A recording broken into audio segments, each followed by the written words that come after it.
और इस्लामी नजरियाती काउंसिल से राब्ता करने का इंदिया दिया।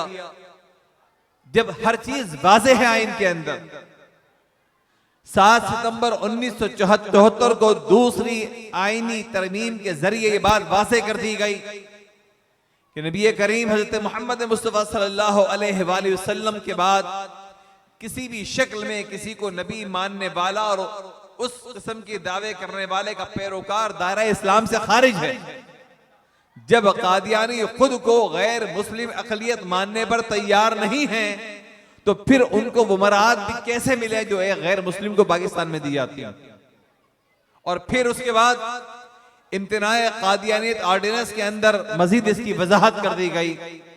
अज़ीज़ान मन याद रखिए कि नबी करीम सल्लल्लाहु अलैहि वसल्लम की नबूवत के बाद किसी भी किस्म की कोई नबूवत का तसव्वुर मौजूद नहीं, लेकिन ये अलमिया है कि हर थोड़े अरसे के बाद कभी पाकिस्तान के इंतखाबी कवानीन में तरमीम के नाम पर, कभी किसी शख्स को बरात देने के नाम पर एक साजिश की जाती है, या दूसरे अल्फाज में ये समझ लीजिए कि तालाब में पत्थर डालकर देखा जाता है कि लोगों में कितनी हिम्मत बाकी है।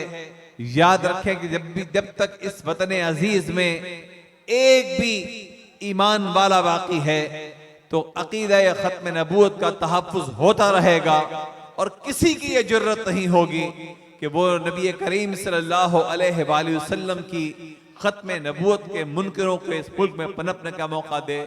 हम उम्मीद करते हैं कि अदलिया में जो साजिश की गई उसे बेनकाब किया जाएगा और चाहे वो मनसब के एतबार से कितने ही बुलंद रुतबे पर मर्तबे पर हो, वो कोई भी हीला और बहाना इस्तेमाल करे जो नबी करीम सल्लल्लाहु अलैहि वसल्लम की शान अक़दस की हिफाजत नहीं कर सकता, वो किसी ओहदे का अहल नहीं।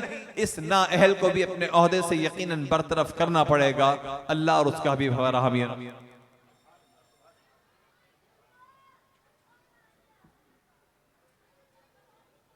सुभान अल्लाह, सुभान अल्लाह।